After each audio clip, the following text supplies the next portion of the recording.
Hi, everyone. I am here with Robert Karp, who has a really inspiring work background in biodynamics and earth healing and geomancy and social threefolding. And he has a Substack, which is called Metaxy, right? Medicsy, actually. Metaxy. Thank you for correcting me. What does that mean? Medicsy is really just the Greek word for between, but Plato and then some philosophers since him began kind of elaborating on the significance of this idea of what weaves in between two different realms, right? Yeah. So I see it as kind of a gesture toward this idea of the harmonization of opposites and Yeah. transforming polarization, and so that's why I got intrigued by that term. Yeah. That's lovely. And I want to talk about polarization later. I want to start with so, as you know, often I start this podcast asking a question that's something like, when did you see through the pattern or the matrix or whatever? But because your work is so forward looking, I think the way I'd like to ask it is more in your own biography, were there specific points where you had some dramatic realization that was life altering? Yes, absolutely. um, Probably the most significant one of those was I lost a brother in a plane crash Oh, when I sorry. was 27 years old. He was 3 years older than me. He was 30. Hmm. And I had been studying anthroposophy already for about 7 or 8 years. And my experience of the grieving process, along with the process of trying to stay connected to him, Yeah. that was kind of the beginning of my being led into seeing the world much more deeply. And my brother essentially guided me, showed me certain things about why his plane crashed and Wow. what that had to do with the elemental kingdom and what's happening through conventional agriculture. And Wow.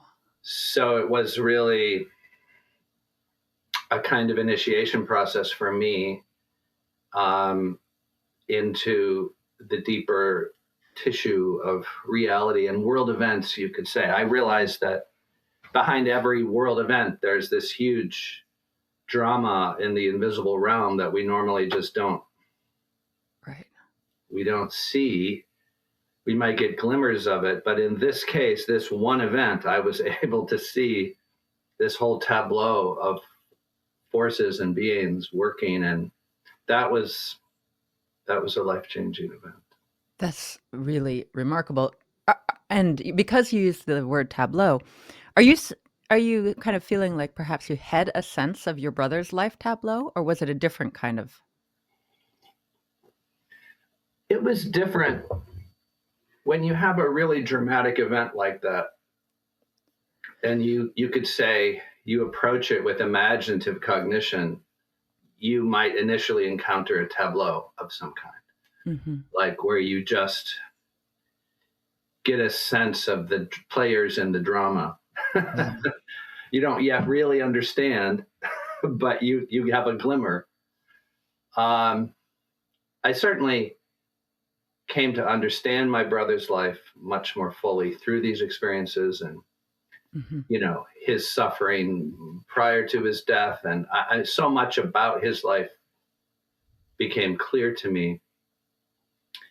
Um, but yeah, it's interesting in the light of your interest in pattern and pattern Yeah. recognition, because in a way, I think that is a very apropos description of what it's like to have spiritual experiences or to do spiritual research. Is that you get these glimmers of some greater pattern, and then you're on a quest, to unravel and go Right. deeper.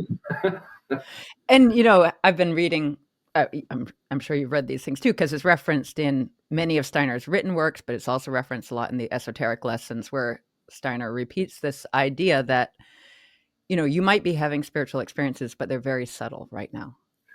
And so that's the kind of thing. It's like, how do we differentiate between what are these, materialistic pattern recognition and what's an actual a glimmer of something else? Right. Right. Yeah, that's a real discipline, right? Over the long term. Because Mhm. once you open to the world of glimmerings, you have lots of them. Yeah. And then you need this is where the rational faculty is so helpful, right? Mhm. I mean, this is part of what I see happening, and even part of what we experienced during COVID, a certain kind of mass hysteria, is that I think that all of humanity is getting opened up in a Yeah. certain way. Yeah. The etheric body is loosening, but the rational faculty is also at risk. Oh, right. The ability to make sense of these phenomena and like hold the solid ground underneath us, you could say. And yet, I mean, the rational faculty refers to what we call intellectual soul, right? Well, certainly the intellect. Yeah, maybe you could put it in terms of the intellectual soul. I have to think about that. But yeah, yeah, Yeah. in a certain respect, I think that's fair. And I've walked around my whole life thinking, well, basically, in the world that I live in, which is the United States, um, East Coast, everyone I meet seems to have fully developed intellectual soul. So it's almost as if you're talking about the upgraded version of rational. It is. Yeah. I mean, it's the ability to exercise that reason, that rational capacity to phenomena that are not obvious, right? So to Yeah. spiritual experiences, or you could just say to social phenomena, because if you look at the social reality of our world, Yeah. it's so complex, it's so fraught with different forces working that, yeah, you have to be able to apply reason to these more subtle dimensions. Mhm. Do you have But I any think you're advice? right. It's not just the same as the rational soul, but I do think it's part of the task of anthroposophy to help humanity hold these different soul faculties Yeah. together at this time, because everything wants to just drive them apart. Well, and now might be a good time for me to ask this question I have written down, which is, we talk about consciousness soul, but I feel like even after, reading anthroposophy for 25, 30 years, um, consciousness soul is the hardest to define, and it's the one we're living in right now. How do you understand it? Yeah, it's a great question. Um, I have a dear friend and mentor um, who lives in France, and he translates the German, which I couldn't even tell you right now. You don't happen to know the German offhand. I thought it was fish. No, that's intellectual soul. Um, anyway, he translates it as the soul of awakening, Oh. which I find very interesting Hmm. because it's very interesting that Rudolf Steiner says the English or the Western peoples have a kind of, it's a remarkable expression, kind of an unconscious relation to the consciousness soul, Uh-huh. which is very interesting. I think of it as the yes, the part of the human soul that's open to a much wider realm of experience Mhm. all the time, but that's starting to become more of our daily bread. Like it's been in the unconscious, it's kind of rising up, and it's connected to the limbs in a certain way, which is why Rudolf Steiner, I think, connects it to England and America, because we're like the limbs of the world. Uh, Really? yes, um, we're the limb metabolic limb organism of the Right. world, you could say. Meaning And like the will people, the will forces people. yeah, Yeah. Yeah, and I think in the will realm, that's where we are connected to everything Mhm. around us. It's just generally been suppressed. So this head consciousness is dominated, but now there's rising up this consciousness of the subtler worlds and of our connections. And it's this huge promise for human beings to wake out of separateness and build a world that's so much more intelligent and connected and Right. harmonious, but it also can easily be manipulated. Right. And so I have two questions here. The first is, in anthroposophical circles, you'll often hear people say something like, most of humanity or all of humanity has crossed the threshold now. And I don't really know what that means. What is meant by that? Do you know? Well, I have thoughts about what it means. Okay, would you share your thoughts? um, I mean,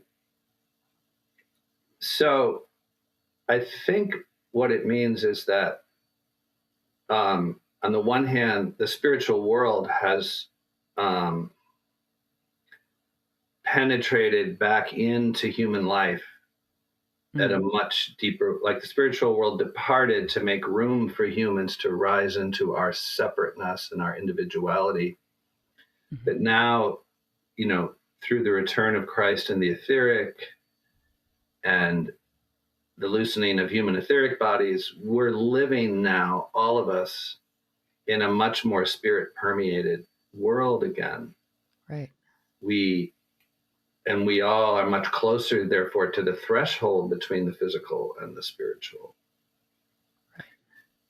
I mean, there's be a lot of other ways to describe it, but I think that's a simple way to think about it. Yeah, that is a simple way to think about it. And so then, of course, often that is noted in the sense it was an unconscious crossing, which is why there's so many challenges, especially relating to spiritual and psychological things. Yes, Yeah. right. I mean, look at the rise of mental illness. Hmm. Look at the rise of people just not even feeling connected to their physical bodies, Right. or even the extinction of animals. Like, we're living through this dematerialization, Yeah. Yeah. and people can't regulate it. It's very hard to this capacity to regulate opposites, polarities, is very much. I mean, physiologically, you see it. Hmm. We have an epidemic on the one hand of inflammatory illness, which is like the limb nature rising up, and we have an epidemic of cancer and those sorts, which is like the head nature, the death pole penetrating Oh, in, and the ability to regulate. yeah. What do you think people can do in a daily way to regulate those poles? That's a great question. Um, well, it depends. It's obviously so specific. Like, who are we talking about? But I think that, so, this friend in France I mentioned, I study a form of movement with him. Mm. He's a long term Goethean scientist and anthroposophist, but he's developed a form of movement that we tentatively call Goethean movement. And I think there's very simple exercises that are helpful psychologically. The physiological part is complicated. Yeah. Um, but I think that when I do Goethean movement with groups, people immediately have experiences because it's these subtle movements in which you open to the Uh-huh. subtle forces of nature, right? So it's a way of entering into the etheric with the help of movement. Right. And people immediately have experiences. Wow. And what this shows me is that we are all so ready to Yeah. exercise these faculties. And sometimes We just don't have the opportunity. And I think connecting more deeply with nature, Yeah. actually, I think is just so important. And there's such a hunger. And I see this, and people go out to nature and they've got their cell phones and they're immediately wanting to take all these Yeah. pictures. But the question is, what's the inner analog of that picturing? Mhm. How can we open to really receive Yeah. through the senses? So Steiner, at the end of his life, began to talk about what he called the yoga of the senses. Huh. And I think that he was preparing, if he had lived longer, to bring his exercises much more into a form suitable for Westerners who are like very incarnated, Yeah. to encounter the spirit through the sense world. Can you give an example of how? Yeah. How? Yes. So, well, Rudolf Steiner gave an example, and I could build on that a little bit. So Yeah. he gave an example of something, like you're taking a walk and you see a flock of birds fly over a lake. And then you close your eyes and you let that sense impression wash over you, and you try to vividly recreate it. This is something one does in Goethean phenomenology, is one tries to vividly recreate Hmm. a sense experience within. And then Steiner said something like, if you do this regularly, then at some point when that image of the sense impression dissolves,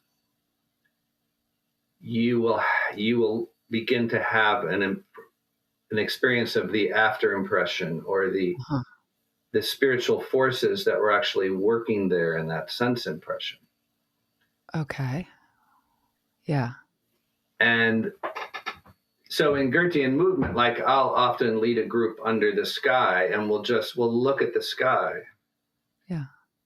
and we'll scientifically, in a way, like really try to see the sky vividly, the subtle colors and textures, and then one inwardizes it. Mhm. But the difference in Goethean movement is that then one uses, in this case, you could say the arms and the hands, to enhance one's capacity Mm. to sense into this subtle dimension of the sky. Right. And then people often say, the moment they do that, they say, oh, all of a sudden the sky wasn't a thing out there. It was all around me. I Wow. was in the sky. Interesting. That's very cool. I think this Because is, yeah, yeah, yeah. Go ahead. we've talked. Oh, No, I was trying to bring it back to regulation. I mean, in a way, it could sound dysregulating if you're opening yourself to new phenomena. On the other hand, if you're having those experiences and you don't have a way to integrate them, that's more dysregulating than consciously opening to them and right. learning how to bring them into your daily consciousness. Right. Yeah. That's lovely. And of course, I've read all these over and over. Steiner says these things about the sense impressions. Like our sense impressions are the way they are now. It's almost that they block us from the spiritual perception, and yet they are also the gateway to it. Yeah, one way I talk about it is like Steiner early in his career talked so much about what he called sense free thinking. Yeah. But where I believe he was going and where he was starting to go was to lead people toward what I call thought free sensing. Oh. Is that pure experience or something else? Yes, it's like a pure experience of the given, what the philosophy of freedom type people would probably say is the Yeah. encounter with what's given through the senses in a very direct Mhm. way. And I think it's like a balance. It's enhanced if you're practicing sense-free thinking, and then you Yeah. swing to the other pole. Yeah. That's where I think it actually becomes regulatory in a certain Hmm. So to go back, way. essentially you said you had this realization because of your brother's death, and there was some kind of insight there about agriculture. Will you talk about what that was or how that then led you? Sure. Yes. Well, at 27, I was a young man who didn't know what to do with his life. Um, I studied theater and creative writing in college, but I didn't want to be an actor and I didn't want to be a professional poet. I mean, I did those things because they gave me joy, but I didn't want to wait tables in New York City for the next decade. And then I encountered anthroposophy and it just opened up everything. I mean, I encountered anthroposophy at 18 when I was a Wow. freshman in college. So it opened up my interest in everything. And so I was trying to find, a path to some vocational life. And I had the chance to be a Waldorf teacher, but I felt it was, yeah, for various reasons, I didn't go down that path. And when my brother died, part of what I was shown by him is that that the practices of conventional agriculture are having an effect on the elemental world that is somewhat akin to child abuse. Hmm. These are like innocent beings who then are forced to carry out certain Yeah. activities in the landscape, and they become harmonized, and to some degree some of them become filled with fury toward human beings, Hmm.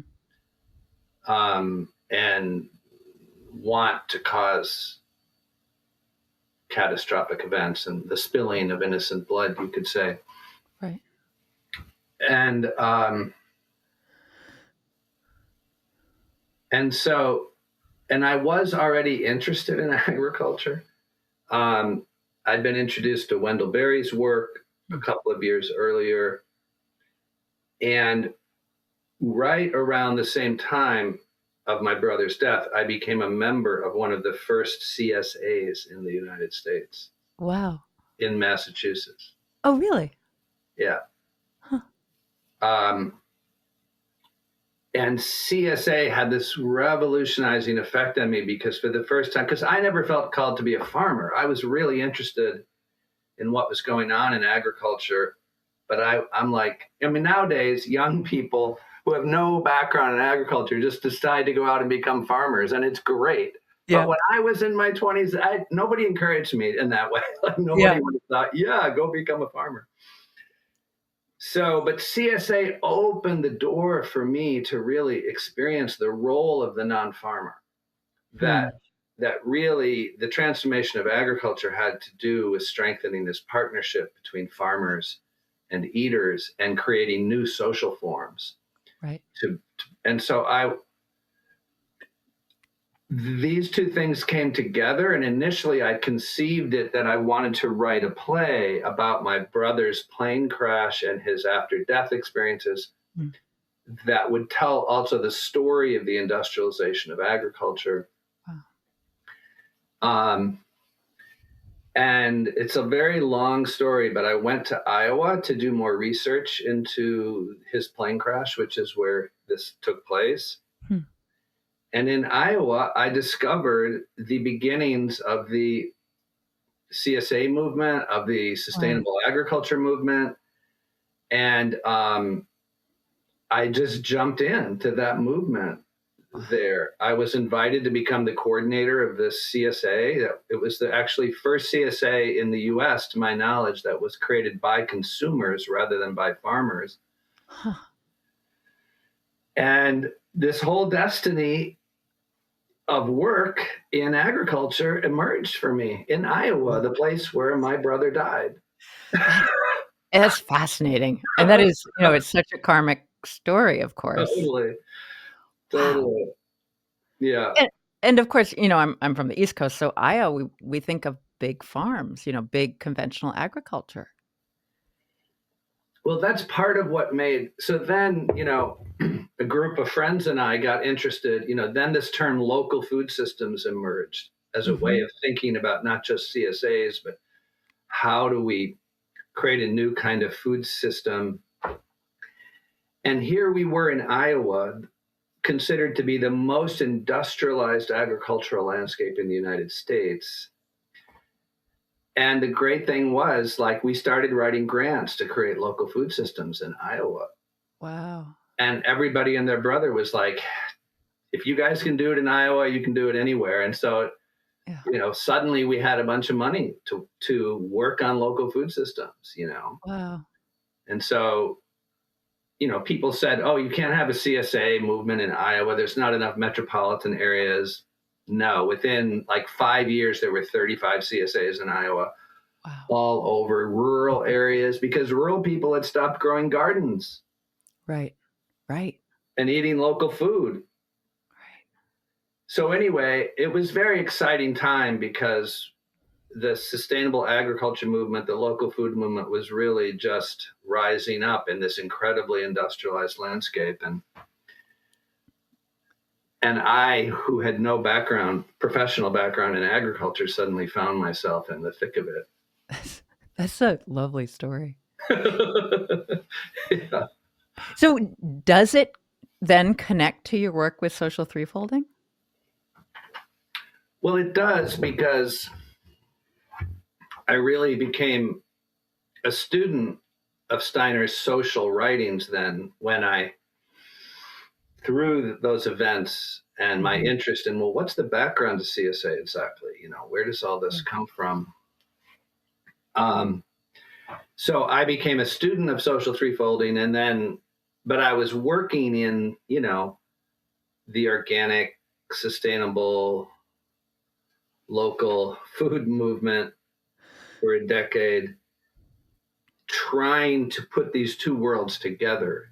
Right. Like, it feels like there's a new economy trying to rise up in the organic food movement, but it's also blocked in different ways. And so eventually I wrote an essay called Toward an Associative Economy in the Sustainable Food and Farming Movement, Uh-huh. in which I was trying to look at how could we bring associative economic principles more clearly into this movement. Yeah. And so, and eventually, it's been a number of decades, but I have just always been looking for ways in which these ideas can enliven the social movements that already exist around us. You see, that's the thing. The sustainable agriculture movement, to me, is an incredibly inspired movement, but it, without the leaven of some anthroposophical insights, Mhm. these movements get distorted. They get taken off track. We see that in organic. I mean, the tragedy that the organic movement went to the USDA to create an organic label. I mean, Yeah. it's just an incredible tragedy. And there were threefolders at the time warning, saying, no, Yeah. no, it's not the way. Yeah. So now I'm doing something similar in Viroqua. Just Viroqua, this little town where I live in southwestern Wisconsin, is a really wonderful community, Mm. and we're trying to use threefolding concepts to support its health. And Right. And so I looked up Baroka population 4,500. I can easily picture a town that size. There's a lot of small towns in Maine and New Hampshire. I live in a town now that has 6,000 people in New Hampshire, so it's very easy to picture. And what practices are you trying to bring in? Well, if you can think of, if you think of a holistic body worker, let's just say, and you think of what I brought earlier about the head pole and the limb pole and the potential for things to get imbalanced. Mm. So if we look at a small town like this and we look at, let's say, the right sphere, which from a threefolding standpoint is really the heart realm, Yeah. what we see in these small towns is the beauty of them is there's a lot of just goodwill, sense of community, culture, but the actual processes of city government are kind of rigid. And like in the East, you have a tradition of town hall meetings, Oh, yeah. but we don't have that here. Oh, what do you have? We have city council meetings, and you can go to city council meetings and you can make a public comment for 3 minutes, but Right. by law, they cannot respond to your public comment. Why? I mean, that's ridiculous. It is ridiculous because they have an agenda, and in their formal decision-making meetings, they're very limited into their ability to respond. They can hold a public forum, but they don't do it very often. And so there's this weird lack of engagement with the local community. Yeah. And so part of what we've been doing is just holding like town hall meetings. Yeah. It's just like creating spaces where the community, because it's a very decisive time in Viroqua, the people have sort of discovered the driftless land prices have significantly increased. Housing has significantly increased. And people are concerned, that big developers are going to come in. And so there's a foment for more people wanting to be involved, but there's not good structures for more people to be involved. And it's interesting because at the national level, when people think of threefolding, they often think of how can we clearly separate and define. But at the local level, it's often more how can we integrate. Like Nicanor Perlis called it tri-sector partnerships. Like, how can we bring economic players and rights players and cultural players together to bring each of their unique perspectives and skill sets to bear on certain problems. Right. And I think that's a little closer to what we find ourselves doing here, is trying to bring the right players together to have conversations they don't normally have. Yeah. Or maybe they have them in the parking lot, like they say in the Midwest, the real conversations happen in the parking lots. Yeah. I mean, out here we have a similar phrase, but it's in the hallways because we're inside a lot. Okay. Yeah, very good. Yes. Yeah. So that's part of what we're doing, is facilitating conversation spaces. Yeah. And we drop in a few threefold concepts here and there, but it's mainly just helping strengthen, so like one thing we're starting to do is every month we hold a creative hub space. There's a lot of people with ideas in the community. I want to start a maker space. I want to start a cafe run by high school students, and we just create a space for people to come together and share their ideas and get support from one another and people who want to collaborate. And then we also hold some events that are inspired by the work of Braver Angels. Will you talk about that organization? Sure. Yeah. Wonderful national organization. Like, I consider it to be really, Michaelic. You could say, like I was talking about the sustainable agriculture movement, these kind of uprisings of common sense. But I'll share a little bit of the history just because it's so interesting. They came into being after the 2016 election. I think that was the election where Donald Trump beat Hillary Clinton. Yep. And they decided to do an experiment. A couple of people decided to go to a small Midwestern town in Ohio and bring together a group of like, was it six or more, 6 or 10 Hillary Clinton supporters and 6 or 10 Donald Trump supporters, and see, using the techniques of marriage and marital counseling, Mm-hmm. to see if they could bring them together Yeah. and have civil dialogue and actually explore the issues instead of just all this rancor. Right. And that event went so well. I mean, those people just loved the experience of, wow, you're a human being and we can actually talk to one Yeah. another. And, you're not as crazy as I thought. I mean, I don't agree with everything, but you're a human being. Right. And this spawned this organization, which is now of, I don't know how many thousands of members. They've grown very fast because a lot of Americans are just fed up with the Yeah. culture of polarization. And basically they hold debates and all kinds of other events to facilitate constructive dialogue between people of different political viewpoints. Yeah. It seems so valuable. I mean, I really, really admire that. And it's something that, of course, I think about a lot, as everyone does. And I personally, for a long time, wanted to, essentially not engage in politics in any public way. And mostly I don't. I have like a couple issues, which are basically rural farmland issues. So Mm-hmm. it's not super politicized. Um, but there's this growing demand that I sense from people on different sides, which essentially says silence is complicity. And Right. that is what I want to understand from the Braver Angels point of view, or from someone who's working on depolarization. How do you respond to that? Um, well, let me just be sure I understand you. When Yeah. people say silence is complicity, they're basically saying if you're not against something, you're for it. Yes. Is that Yeah. right? If you're not That's the out there, meaning. And yeah, if you're not out there protesting against something, then you are participating in supporting whatever negative thing is going on. yeah.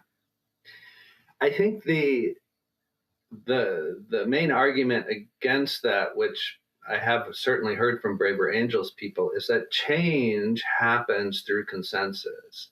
Change happens by building a common understanding of problems and a common vision for solutions.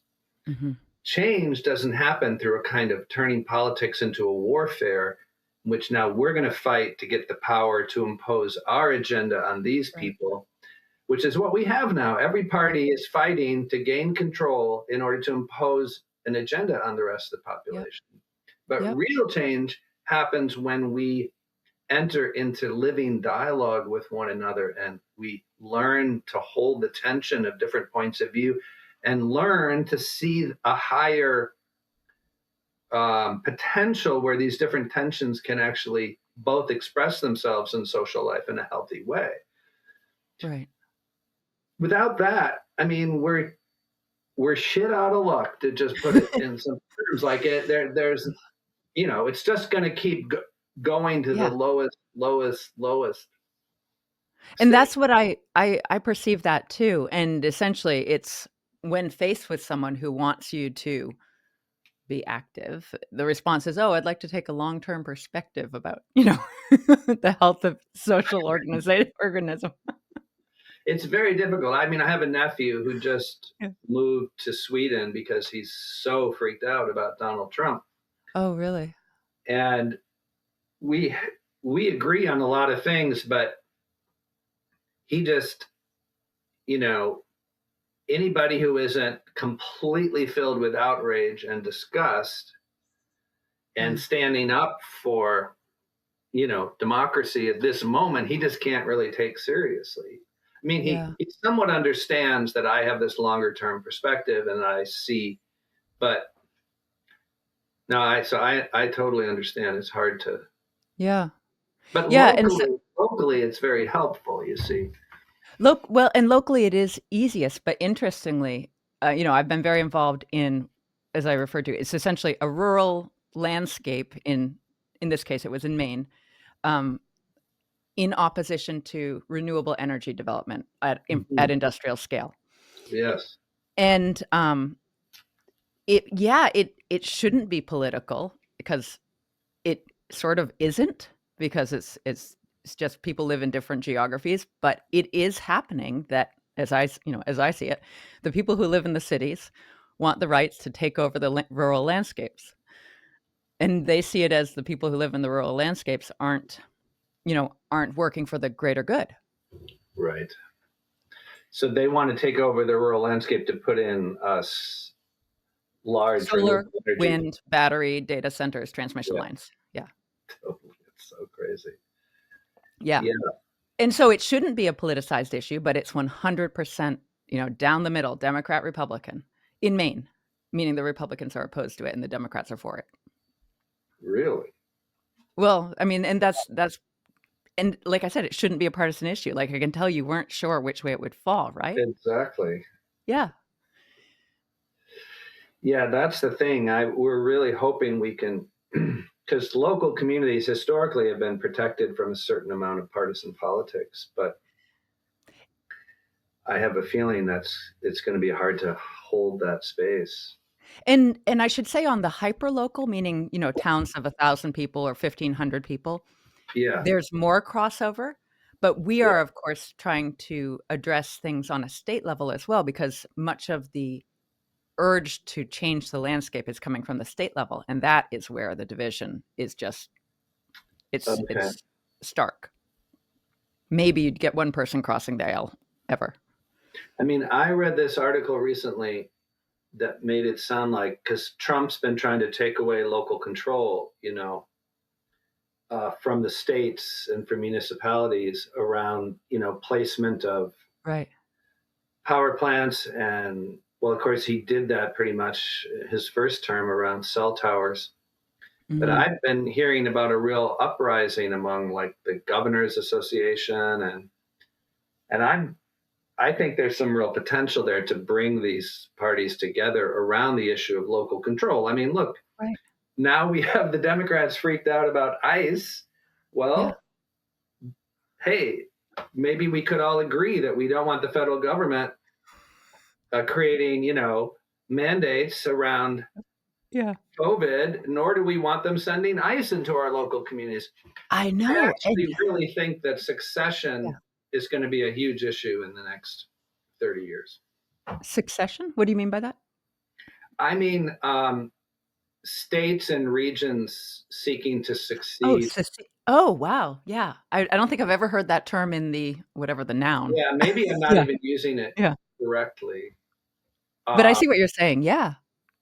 yeah, I really think humanity has matured. We don't need these massive Yeah, federal structures. People are ready to self govern themselves. yeah. And I don't see how else we're going to manage the culture wars unless we let states differentiate themselves much more strongly. That's why I think it was really brilliant what the Supreme Court did around the abortion question, actually, Mhm, because mhm. we need to let Yeah. America differentiate as I see it. And so that's also an interesting conversation I've had over the past year, because I'm close with some people who are in law school right now, and what happened in Maine was pretty traumatic if you didn't want, so for instance, Maine got rid of religious exemptions. So there, which seems completely unconstitutional, but a child cannot go to a public school without having all their vaccinations. Really? And the reason that has stood is because there hasn't been a family who wants to be a plaintiff. That's my understanding. And so what happens is these state or local bodies can make laws, and then once the law is made, the only way to change it is to get the legislature to change it, which is possible if you have control, or to have a lawsuit. And often there aren't people who are willing to go through that. They'd rather move. Wow. And the other thing that happened with the abortion issue in Maine is now there's no question asked late term abortion, meaning up to the day of natural birth or on the day of natural birth, which is Really? Yeah, and so that's another way that this when the federal government's not watching over, you can end up with really scary or, I think they're really terrible things that have happened there. Yeah. But it begs the question, Yeah. like, is it better to let that happen at the state level? Right. And It, you know, I can definitely see an argument for letting it happen at the state level because I don't think Maine would have been as reactionary if there hadn't been that abortion decision at the Supreme Court level. meaning, say that again. Main The I think it was after the Supreme Court decision that Maine then put into law, yes, you can have an abortion at, 9 months on the day of your natural birth. And did that have to be passed through any kind of referendum, or was it just a party vote? It was a party vote. Took place at 2 a.m., you know? See, this is where if the states really did take hold of their governing role and did much more through referendums and Yeah. what are called citizen councils, which is a great innovation happening in the rights realm right now. Yeah. There's so much potential to bring democracy back to America, Yeah. but it's got to be at a more local level, smaller scale, and it can't be just these elected officials doing their Yeah. machinations. Yeah. Sorry, I wasn't intending to get so far into I contemporary know, right? politics. What happened to the esoteric? Yeah, well, let's go back to that. So you told me that you grew up Catholic, and I'm guessing now you have a strong association with esoteric Christianity informed by anthroposophy. Can you talk about the path? Um, yeah, that's interesting. Um, this I rejected Catholicism and Christianity when I was 15. My mother went to college finally, and she took a philosophy class and started bringing all these philosophy books home. And I Yeah. quickly, um, that gave me permission to reject that world. Uh-huh. And but only 3 years later, in my freshman year in college, um, I had my first really strong spiritual experience, but it was a God experience. It was Huh. an experience of the divine. It wasn't an experience of Christ. Uh-huh. Interesting. But around that same time is when my sister started sending me anthroposophical literature. And so within a year of that, um, I had a very significant experience of just opening myself. It happened through because I'm reading Rudolf Steiner and I'm like, wow, you know, is this Christ phenomena real? And therefore, were all these prayers I learned as a child, um, is there something to them, you know? Wow. And so I was sitting on my parents' porch one day and I decided to say the Hail Mary. Oh, interesting. I was just like, I just remembered it. Yeah. And that led to an hours long experience that I Oh, just entered into the reality wow. of the beings who we hear about in Wow. That's amazing. in the Bible. Yeah. And at that point I started see, the other thing is that my father's Jewish, and when I went to college I also for the first time had all these Jewish friends, Mhm.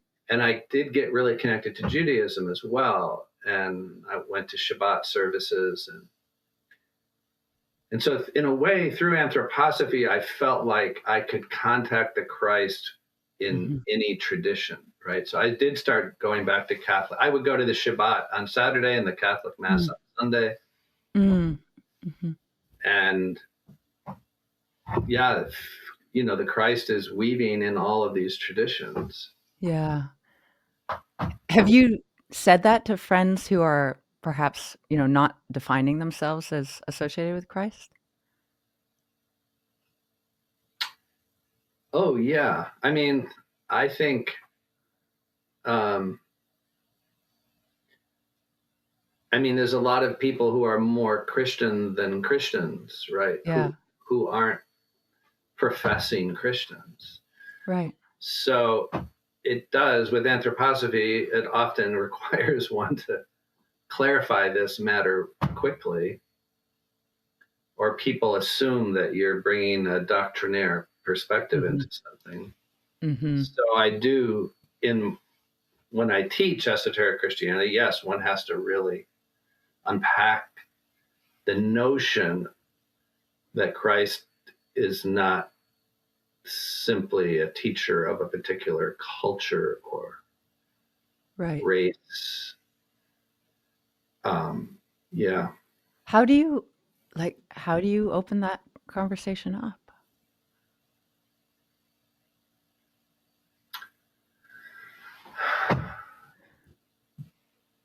Well, I think that, um, again, people are having, a lot of people are having spiritual experiences, Yeah. and they're feeling the presence of the divine. And um, so with an audience like that, it's a more straightforward Mhm. um, explanation or explication of Christ as an embodiment of the higher self of humanity. Um, and, this is what human beings are trying. We're all trying to find a connection to our higher nature. Right. Yeah. Hmm. Um, so it's delicate. It depends on the audience and the situation. But When we talked earlier, you'd mentioned the year 2033. Will you put some context around that? yeah, well, that's a great segue, really. I mean, Yeah.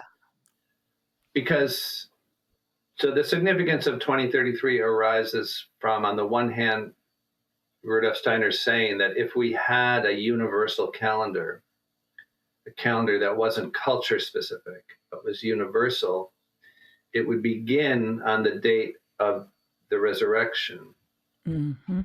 rather than the birth of Jesus. Mhm. So this is the mystery of Christianity. We are dealing with a cultural phenomena in Jesus who is the bearer of a universal Right. phenomena. Right. And so, from that perspective, the end of the 20th century is in the year 2033. Oh, wow. I've actually never heard this bit before. The bit about the universal calendar or that wow, it's Yeah, really interesting. it's in this beautiful book. So this is, if people aren't familiar with, this is Mm. a reproduction of the original calendar of the soul Okay. Yeah. that Steiner books did a long time ago. And it's good just for people to know the original calendar of the soul was not just those 52 verses, it was so much more. Oh, wow. Huh. And it's in here that Steiner makes these indications because, look, this calendar was published in 1912, 1913, Yep. but Wow. the date at the top, I can't see it. What does it say? yeah, is 1879. Oh, wow. Of course. So, um, so yes, this mystery, I think, I mean, certain number of people are aware of it, but um, I also then layer onto this the perspective that humanity, every 100 years in the life of humanity is 1 year in the life of an individual. Oh. Uh-huh. So, from a certain perspective, humanity was 7 years old in the year 700, right? Right. 14 years old in the year 1400. And it's interesting because Rudolf Steiner didn't give this indication. He used a slightly different rhythm. And yet, when you use this indication, all kinds of things line up. And then you Uh-huh. can see very clearly that humanity is preparing to turn 21. This is Yeah. the significance of the end of the 20th century. Yep. And we are, I think this is the real mission of the anthroposophical community, is to be a kind of handmaiden for the Mhm. incarnation of the I forces for all of humanity. Right. Like we really have deeds and tasks to perform on behalf of humanity. Yeah. So, aligned okay, Steiner had indicated that Michael the Archangel took over the time spirit role starting in 1879, and that after that and this was in early lectures, and so I wonder if it's still understood as was understood as true by the end of his life. After that, Orifiel would take over, and it would be really, really a challenging period. And that's probably still 200 years from now. Is Yes, and yet that would be right after the incarnation of the humanity I. yes. Does that make sense to you still?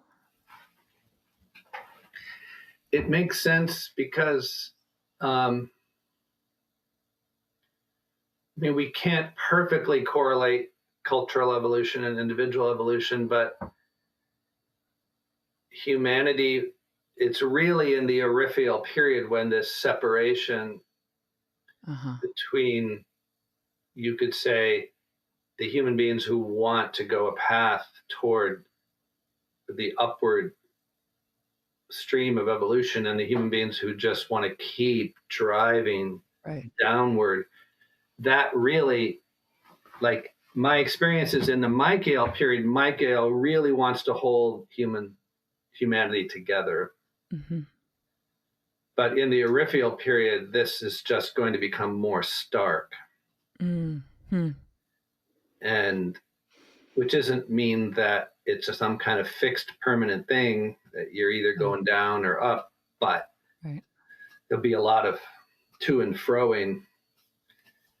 But you could argue that, once you have possession of your I, what is the great existential challenge of that? It's choices, it's Right. decisions, it's becoming mature.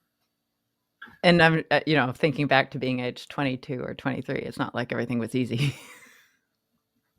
No, no, I don't think so. So, yeah, I mean, it's one lens to look at what's happening. I don't Yeah. think it's the only lens. Yeah. So, since we're talking about archangels, one of the things I'd asked you about before, which I would really like to talk about, is the folk spirits or folk soul of as you understand them of the Americas, of the United States, and because we were talking about it in the world sense, like what might be going on with Iran and the US. Um, well, that's several questions. It's many questions. Approach it however you want. um, well, America, I mean, I'm pretty sure that Rudolf Steiner said, and I've quoted this often, but I realized recently I need to go find the passage again. But he says that something like that America has a backward time spirit rather than a traditional folk soul. Really? I've n I wanna know more about that. But I think what he's getting at is that Yeah. we're multi ethnic. Yep. The Steiner says, the West, America is where races come to die. And Yes. Yeah.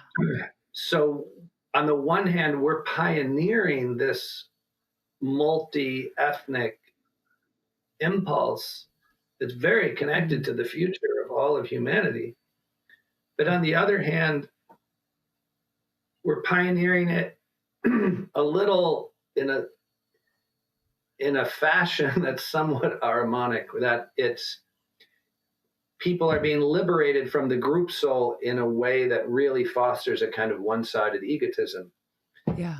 here. And so from that sense, if you take the idea of an America has an archi, a step above an Mm. archangel, because we're multi-ethnic, Oh, yeah. right? But it's somewhat backward in that it's not quite able to lead toward this Philadelphian. And you see this tension in Yeah. American history, right? There's this Philadelphian ideal that Mhm. everybody thinks, gosh, we're the city on the hill, Mhm. but we're also the greatest embodiment of, like, you know, the opposite of that Right. ideal. So I think you can get a little bit of a sense of that in this concept of a backward archive. Yeah. Um, And by backward, do you mean actually, we would say kind of fallen, or do you mean like just like held back a little? Or is it the same meaning as you understand it? people people have shared opinions. I'm not. I don't have right now a perspective on that. Mm.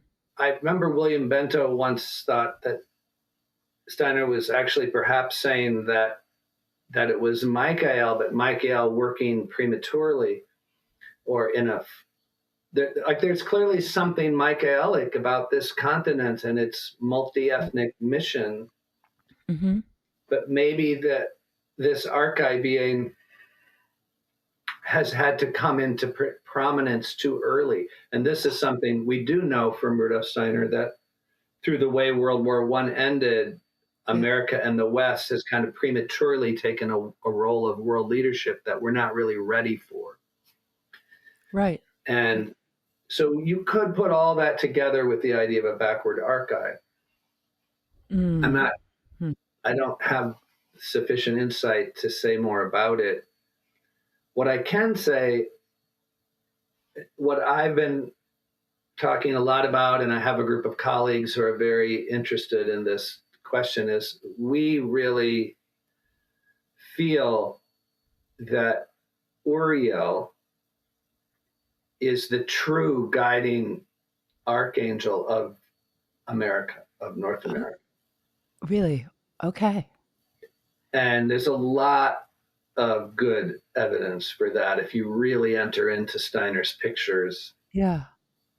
that are the spirit who can really help the American soul um, find our center and our forces of conscience is Uriel. But I should be Oh, clear, it's Michael working through Uriel. So Michael yeah. is working through the different archangels to try to raise up the different regions of the earth. Because Uriel is not one of the, 7 time spirits in that list, I believe. Correct. Although there's a bit of a mystery about Uriel's relationship to Raphael. Oh, really? They're both Saturn spirits. Oh, really? Yes. And so some spiritual scientists claim that they're the same being, some that they're different. Uh-huh. I am much more of the perspective that they're two different beings. They're like every planet has a shadow nature and like a Yeah. lower self expression and a higher self expression. And Mhm. I think that Raphael, which is not to say Raphael is some kind of demon, but I think Raphael is more connected to the shadow of Saturn, Yeah. and Uriel is like the true Saturn spirit. And, I don't know very much about Uriel. Is there anything else that comes to mind to share that you've encountered? Well, I highly recommend to you and anyone interested to study The Four Seasons and the Archangels, Okay. which is Rudolf Steiner's lecture series, where he really talks about Uriel. Yeah. And, but I mean, and then, well, just to say, the other great source for Uriel is really the writings of Karl Koenig. So Karl Mhm. Koenig got very interested in Uriel at a certain point and Huh. wrote a lot about him and Uriel's connection to John the Baptist. Oh, really? But you could say Uriel's he's like a bringer of conscience. Uh-huh. And this conscience is really the preparation for the encounter with Christ. Mhm. And um, and in a certain way, he's also this conscience in the West arises particularly out of the experience of the exploitation and manipulation of the physical world. Hmm. Um, from a certain perspective, you could say the environmental movement is a kind of Urielic movement that Mhm. ideally was laying the ground for a higher form of environmentalism, a kind of Mhm. Michaelic environmentalism. But the one who leads the human soul to this encounter with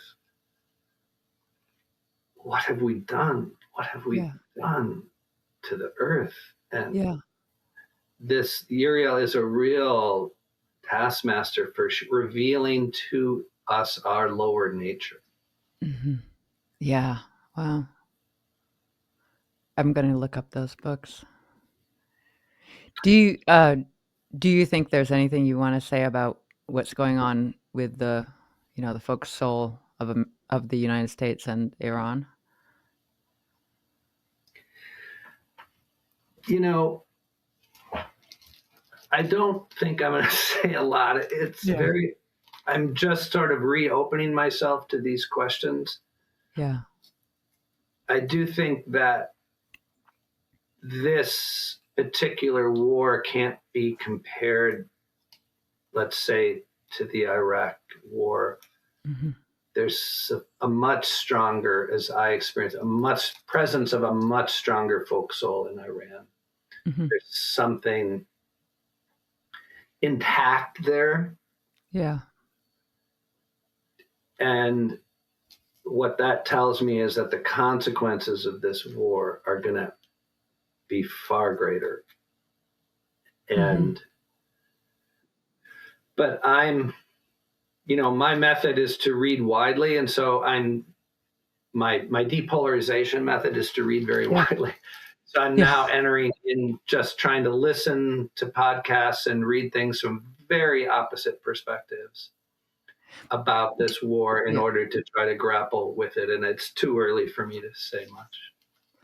And so in the depolarization method, do you think there's a you I mean, do you think there's a role for just a pacifist or a non-interventionist stand?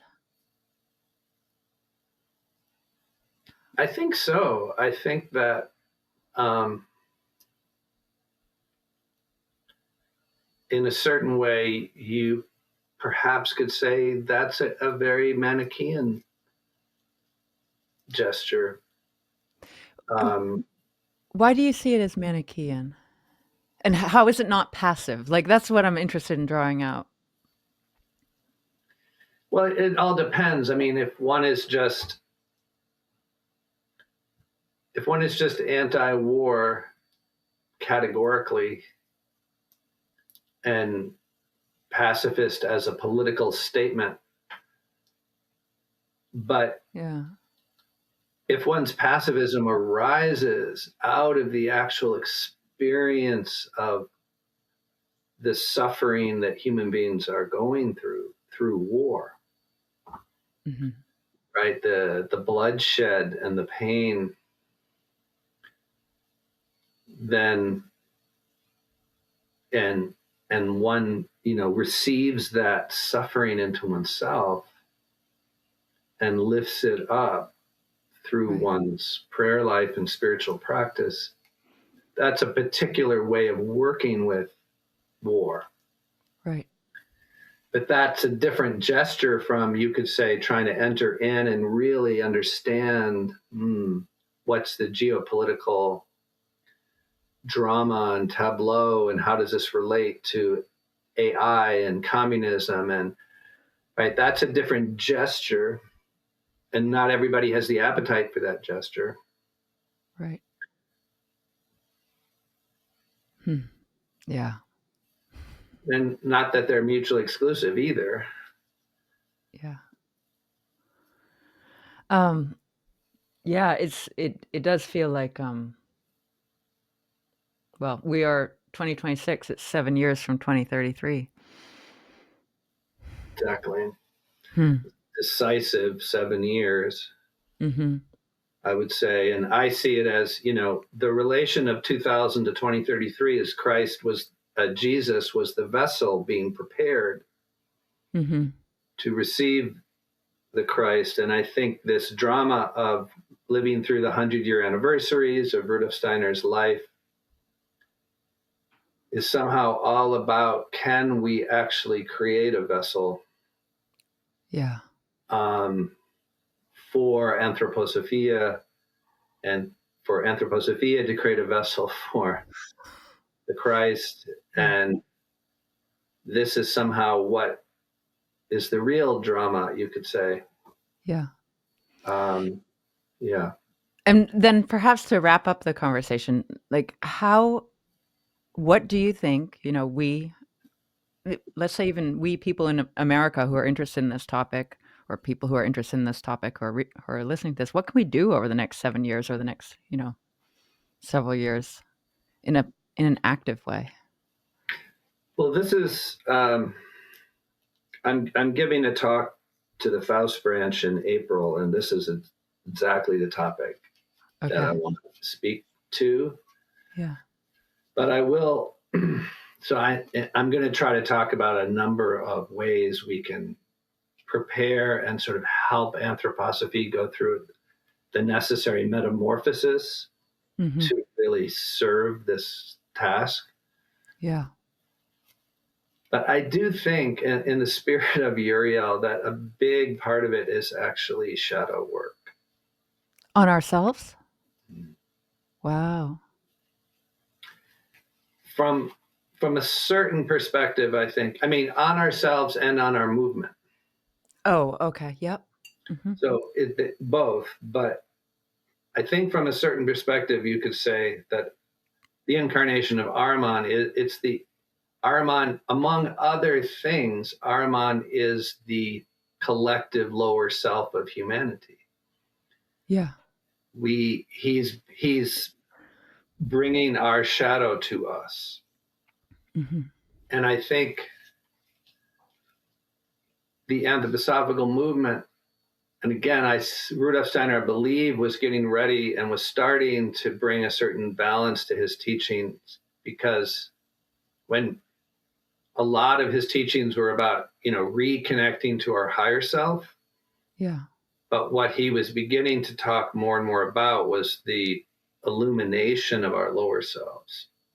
Oh, wow. Uh-huh. And I think we really need to uh, talk about that more in our movement. Hmm. The really how we support one another, and how we develop the practices to really meet what is fallen within our own soul life, Right. and from there within the soul life of the anthroposophical movement. Wow. um, and I think this is connected to Uriel. I think Mhm. it's part of his task to help us do this work. um, That's well, I find your work very inspiring, and I really look forward to hearing as you present this to the Faust branch, or however you end up presenting it. yeah. Where should people find your work? Is Substack the right place? Yeah, at this point, I mean, I don't even have a regular website anymore, although I think I'm probably going to start something simple, but I just, Mhm. everything's on Substack right now. Okay. I And, like that. but I use my old website address. So just, robertkarp.net Yep. will take you to my Substack. So it's simple to find. Great. Anything else you wanna say or mention? Just to thank you. I really, really appreciated this conversation. Oh, thank you. Thank you so much. I'll see To you be later. continued. Yes, to be continued.